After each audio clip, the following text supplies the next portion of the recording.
सभी साथियों को जय हिंद। आज हम प्रेसिडेंट डोनाल्ड ट्रंप की कहानी लेकर आए हैं कि ट्रंप सनकी है या साइकोपैथ। अमेरिका राष्ट्रपति डोनाल्ड ट्रंप ने 5 अप्रैल की शाम गालियों से भरा एक पोस्ट किया। उन्होंने लिखा, मंगलवार को ईरान ऐसा नजारा देखेगा जो उसने पहले कभी नहीं देखा होगा। ओ पागल बास्टर्ड, होर्मुज स्ट्रेट खोल दो वरना तुम नरक के लिए तैयार रहो। पहली नजर में लोगों को लगा कि ये फेक है, क्योंकि शायद ही किसी देश के नेता ने दूसरे देश के लिए ऐसे शब्दों का इस्तेमाल किया हो। लेकिन ये तो ट्रंप है, जो कुछ भी कहते हैं कुछ भी करते हैं। ऐसा पहली बार नहीं कि ट्रंप ने दुनिया को चौंकाया हो। वे खुद भी कहते हैं कि मेरा अनुमान लगाना नामुमकिन है। जब उनके बर्ताव, हरकतों और बयानों को साथ जोड़कर देखते हैं तो एक पैटर्न नजर आता है कि आखिर ट्रंप क्या हैं और क्यों ऐसा सोचते हैं। तो आज हम आपको ट्रंप के बचपन से लेकर अब तक के किस्सों को जानेंगे, उनकी साइकोलॉजी क्या थी। ट्रंप बोलते हैं कि पिता ने सिखाया है किलर बनो।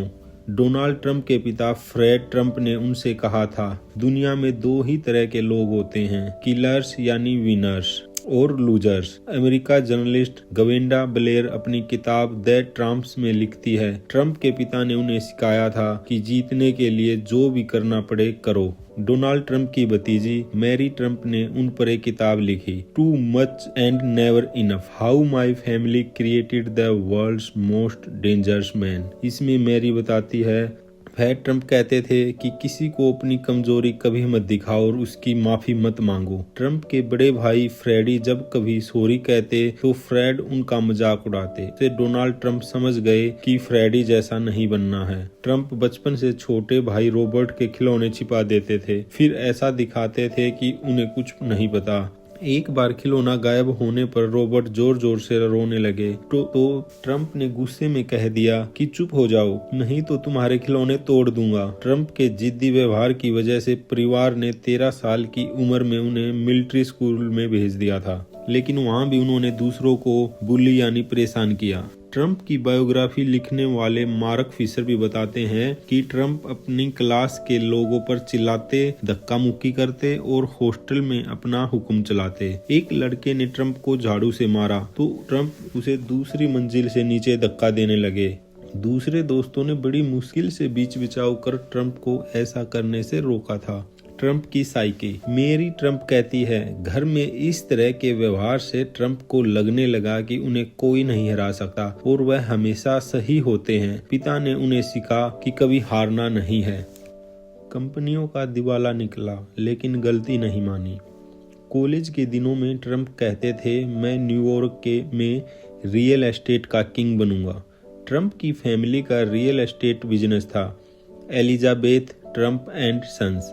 ये कंपनी उनकी दादी के नाम से शुरू की गई थी। पढ़ाई पूरी करने के बाद 1973 में जब उन्होंने बिजनेस संभाला तो कंपनी में से दादी का नाम हटाकर उसे ट्रंप ऑर्गेनाइजेशन कर दिया। वो नई कंपनियां खोलते और अपने नाम पर उनका नाम रखते, जैसे Trump university, Trump casino, Trump plaza, Trump castle, Trump stall आदि। ट्रंप ने इनमें से कई बिजनेस के लिए लोन लिए थे। 1991 से 2009 के बीच ट्रंप की 6 कंपनियों पर इतना कर्ज हो गया कि वे कंपनियां दिवालिया हो गई, लेकिन ट्रंप ने कभी उसे अपनी नाकामी नहीं माना। वो कहते हैं कि मैंने कभी दिवालिया होने का ऐलान ही नहीं किया, बल्कि कंपनियों ने किया। मैंने देश के कानून को अपने फायदे के लिए इस्तेमाल किया और अच्छा हुआ कि मैंने ऐसा किया। ट्रंप हर बात का क्रेडिट लेना चाहते हैं, लेकिन खुद कभी अपनी गलती नहीं मानते। सेलिब्रिटी बनने के लिए ब्यूटी कंपटीशन खरीदे। फेमस होने और सेलिब्रिटी बनने के लिए ट्रंप ने 1996 में 3 beauty competition, miss universe, miss USA और मिस टीन यूएसए को खरीदा। उनका मानना था कि कंपटीशन की पॉपुलैरिटी घटने की वजह से आयोजक लड़कियों की सुंदरता की बजाय उनके तेज दिमाग पर फोकस कर रहे हैं। इस दौरान ट्रंप 4000 से ज़्यादा मॉडल से मिले और उनसे बात की। ट्रंप ब्यूटी कंपटीशन की मॉडल से मिलने उनके ड्रेसिंग रूम में घुस जाते थे। एक मॉडल ने तो ये तक बताया था, वो टहलते हुए अंदर आ गए, हमें कपड़े पहनने का मौका ही नहीं मिला। कुछ लड़कियों ने टॉप नहीं पहना था, कुछ ने कोई कपड़ा नहीं पहना था। उनसे हमारी पहली मुलाकात तब हुई जब हम बिकनी पहनकर रिहर्सल कर रहे थे। 2005 में एक इंटरव्यू में ट्रंप ने खुद कहा था, मैं हर शो के पहले बैक स्टेज पर जाकर मॉडल से मिलता था। किसी और पुरुष को वहां जाने की इजाज़त नहीं थी, पर मैं मालिक था, इसीलिए जा सकता था। मैं देखने जाता था कि सब ठीक है या नहीं। ब्यूटी कंपटीशंस के जरिए ट्रंप को अमेरिकी रियलिटी शो द अप्रेंटिस मिला। 14 साल तक उन्होंने इसे होस्ट किया। इस शो ने ट्रंप को घर घर में फेमस कर दिया। शो के पहले ही एपिसोड में उन्होंने कहा था, मैंने ट्रंप नाम को एक ब्रांड बना दिया है। ट्रंप फेमस होना चाहते थे, वे चाहते थे कि सभी उनकी इज्जत करें और ग्रेट समझें। साइकोलॉजी में इसे नर्सिज्म या आत्ममुग्धता कहते हैं। 5 बच्चे करने की जिद में 3 शादियां की। कैरियर की शुरुआती दिनों में डोनाल्ड ट्रंप मॉडल इवाना से मिले। 1977 में दोनों ने शादी कर ली। बाद में इवाना उनके बिजनेस में भी काम करने लगी। अमेरिकी जर्नलिस्ट मेरी ब्रेनर के मुताबिक ट्रंप ने एक दोस्त से कहा था कि मेरे कम से कम 5 बच्चे हों, जिनमें से एक तो मेरे जैसा जरूर होगा। कहा जाता है कि ट्रंप ने इवाना को हर बच्चे के लिए $2.5 लाख का बोनस दिया। 1989 में जब ट्रंप परिवार के साथ वेकेशन पर थे, तब मॉडल मार्ला मैपल्स ने इवाना से कहा, मैं मार्ला हूँ और मैं तुम्हारे पति से प्यार करती हूँ। इसके 1 साल के भीतर ही ट्रंप और इवाना का तलाक हो गया। तब तक इन दोनों के 3 बच्चे हो गए थे, 2 बेटे और 1 बेटी। वहीं मीडिया में ट्रंप के अफेयर की चर्चा इतनी तेज हो गई कि 2 महीने के लिए मैपल्स को छिपना पड़ा। फिर 1993 में दोनों ने शादी कर ली और 1 बेटी हुई। हालांकि 3 साल बाद तलाक भी हो गया। इसी बीच ट्रंप अपने से 24 साल छोटी मॉडल मेलानिया से मिले। 2005 में दोनों ने शादी कर ली। दोनों अब भी साथ है और उनका 1 बेटा भी है। पत्नियों के अलावा ट्रंप के कई अफेयर्स रहे। करीब 27 महिलाओं ने ट्रंप पर यौन उत्पीड़न का आरोप लगाया था। 2018 में मॉडल करेन मैकडोगल ने खुलासा किया था कि ट्रंप ने उनसे संबंध बनाने के बाद पैसे ऑफर करने की कोशिश की थी। यह बात 2006 की थी, जब ट्रंप की मेलानिया से शादी हो चुकी थी। ट्रंप ने रिलेशनशिप में अपनी मर्जी चलाई, डोमिनेंस दिखाया। 3 शादियों से 5 बच्चों की जिद पूरी की। शादीशुदा होकर भी कई अफेयर्स किए। प्रेसिडेंट की कुर्सी नहीं छोड़ने पर अड़े, दंगा तक हुआ। नवंबर 2020 में अमेरिका में राष्ट्रपति चुनाव हुए। डेमोक्रेटिक कैंडिडेट जो बाइडेन ने रिपब्लिकन उम्मीदवार और तत्कालीन राष्ट्रपति डोनाल्ड ट्रंप को हरा दिया। लेकिन ट्रंप धोखाधड़ी का आरोप लगाने लगे। उन्होंने खुद को विजेता घोषित कर दिया और कहा, अमेरिकी जनता के साथ धोखा हुआ, मैं कुर्सी नहीं छोड़ने वाला। 6 जनवरी को ट्रंप ने व्हाइट हाउस के पास एलिप्स पार्क में सेव अमेरिका रैली की। हजारों की भीड़ के साथ कट्टर दक्षिणपंथी और हथियारबंद लोग पहुंचे। दोपहर 12 बजे ट्रंप ने भाषण देना शुरू किया, अगर तुम लड़ोगे नहीं तो देश नहीं बचेगा।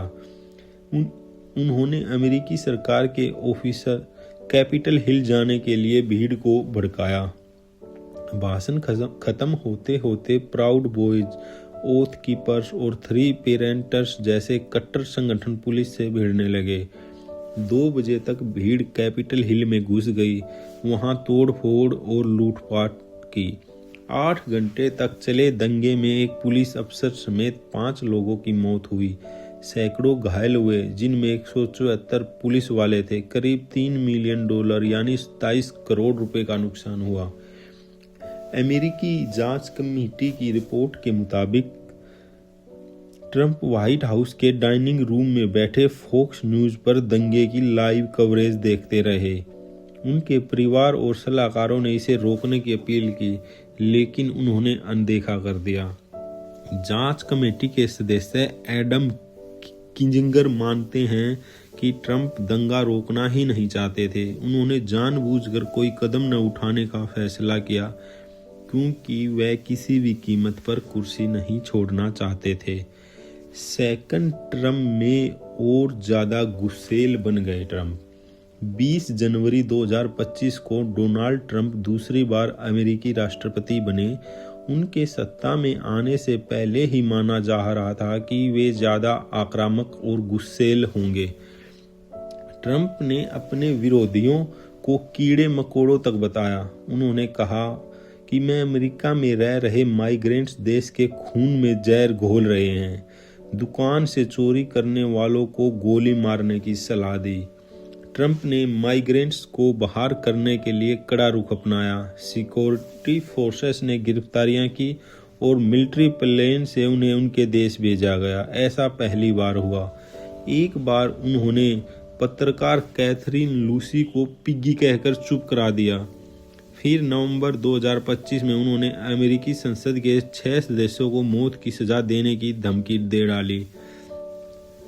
1 दिसंबर 2025 की रात ट्रंप इतने गुस्से में थे कि उन्होंने 3 घंटे में ट्रुथ सोशल पर 158 पोस्ट कर दिए, यानी हर मिनट पर एक पोस्ट। इनमें बराक ओबामा, जो बाइडेन जैसे राजनीतिक विरोधियों पर निशाना साधा था।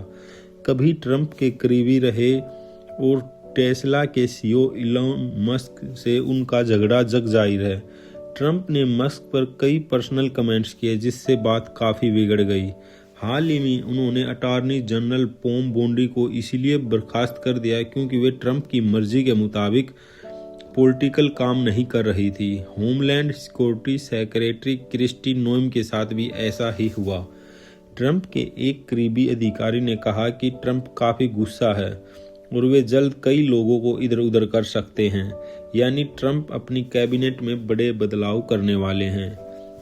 सेकंड टर्म में ट्रंप काफ़ी गुस्सेल हो चुके हैं। वे चाहते हैं कि उनकी मर्जी से सब कुछ चले, सभी उन्हें केवल हाँ नहीं में जवाब दे और कोई बहस न करें। वर्ल्ड लीडर्स से बदतमीजी की, पर्सनल कमेंट्स किए। ट्रंप का डोमिनेटिंग बिहेवियर अब डिप्लोमेसी और फॉरेन रिलेशन में भी दिखने लगा। मैक्रो बीवी के थप्पड़ से उभरे रहे। 1 अप्रैल को एक प्राइवेट लंच के दौरान ट्रंप ने फ्रांस के राष्ट्रपति इमैनुअल मैक्रो के बारे में कहा, मैक्रो की पत्नी उनके साथ बहुत बुरा बर्ताव करती है, वो अभी भी जबड़े पर पड़े थप्पड़ से उभरे नहीं है। पिछले ही हफ्ते एक कॉन्फ्रेंस में ट्रंप ने सऊदी अरब के क्राउन प्रिंस मोहम्मद बिन सलमान को लेकर कहा था, उन्होंने मुझसे कहा कि 1 साल पहले अमेरिका मरा हुआ देश था और अब दुनिया का सबसे लोकप्रिय देश है। उन्हें नहीं लगा था कि ऐसा होगा। उन्होंने सोचा नहीं होगा कि उन्हें मेरी चापलूसी करनी पड़ेगी। पिछले साल अक्टूबर में ही व्हाइट हाउस में एक फ्रेंच कॉन्फ्रेंस में ट्रंप ने भारत के पीएम नरेंद्र मोदी के बारे में कहा था, मोदी एक महान व्यक्ति हैं, मुझे पसंद करते हैं। अब आप पसंद शब्द का कोई और मतलब न निकालें। मैं उनके राजनीतिक करियर को बर्बाद नहीं करना चाहता। अक्टूबर 2025 में गाजा समिट के दौरान ट्रंप ने इटली की पीएम जॉर्जिया मेलोनी के बारे में कहा था, हमारे बीच एक खूबसूरत जवान महिला है। मुझे खूबसूरत कहने की इजाज़त नहीं है क्योंकि अगर अमेरिका में किसी महिला को खूबसूरत कहते हैं तो उसका राजनीतिक कैरियर खत्म हो जाता है। मंच पर 30 ग्लोबल लीडर्स में मेलोनी इकलौती महिला थी। इस बयान को लिंगभेदी समझा गया। इसी तरह ट्रंप ने कभी यूक्रेन के राष्ट्रपति व्लादिमीर जेलेंस्की के कपड़ों की आलोचना की तो कभी व्हाइट हाउस में British PM Keir Starmer, south Africa के प्रेसिडेंट सिरिल रामाफोसा जैसे वर्ल्ड लीडर्स से बदतमीजी तक की। ट्रंप ग्लोबल लीडर्स की पर्सनल और पॉलिटिकल लाइफ पर टिप्पणी कर उन्हें छोटा दिखाने की कोशिश करते हैं ताकि कोई उन्हें चुनौती न दे। वे जताते हैं कि बड़े बड़े नेता उनसे कमजोर और उनके चापलूस हैं। ईरान जंग में हर रोज बदल रहे हैं अपना बयान। ट्रंप ने जैसे अपने सभी कारोबारों को नाम दिया वैसे ही स्ट्रेट ऑफ हॉर्मुज को भी स्ट्रेट ऑफ ट्रंप तक कह दिया। कभी कहते हैं कि ईरान से समझौता होगा तो कभी कहते हैं समझौता करने के लिए कोई बचा ही नहीं। कभी कहते हैं कि हम जंग जीत चुके हैं, ईरान में अब टारगेट करने के लिए कुछ है ही नहीं। फिर कहने लगते हैं कि जंग अभी 3-4 हफ्ते और चलेगी और ईरान पर बम बरसाने लगते हैं। जंग छेड़ते समय ईरान के न्यूक्लियर हथियार खत्म करना चाहते थे, फिर उनका मकसद बदलकर हॉर्मुज स्ट्रेट खुलवाना हो गया। कुछ दिन बाद यह भी बदल गया और कहने लगे कि जिन्हें हॉर्मुज से तेल चाहिए वो ही उसे खुलवाएं, हम पीछे हट रहे हैं। ऐसे बयान देते हैं जिनका कोई तुक ही नहीं है। हम उन्हें पाषाण काल में पहुंचाएंगे। ईरान हमसे डील करने के लिए बेताब, वो हमसे भीख मांग रहा है। हमने ईरान को नक्शे पर से हटा दिया है। ट्रंप अपनी पूरी जिंदगी जैसे मनमर्जी चलाई और वे अपनी बढ़ाई की है, ईरान जंग में वैसा ही कर रहे हैं। आखिर ट्रंप की क्या साइकोलॉजी है? अमेरिका के 37वें राष्ट्रपति रिचर्ड निक्सन ने 1968 के चुनाव से पहले एक थ्योरी अपनाई, मैडमैन थ्योरी।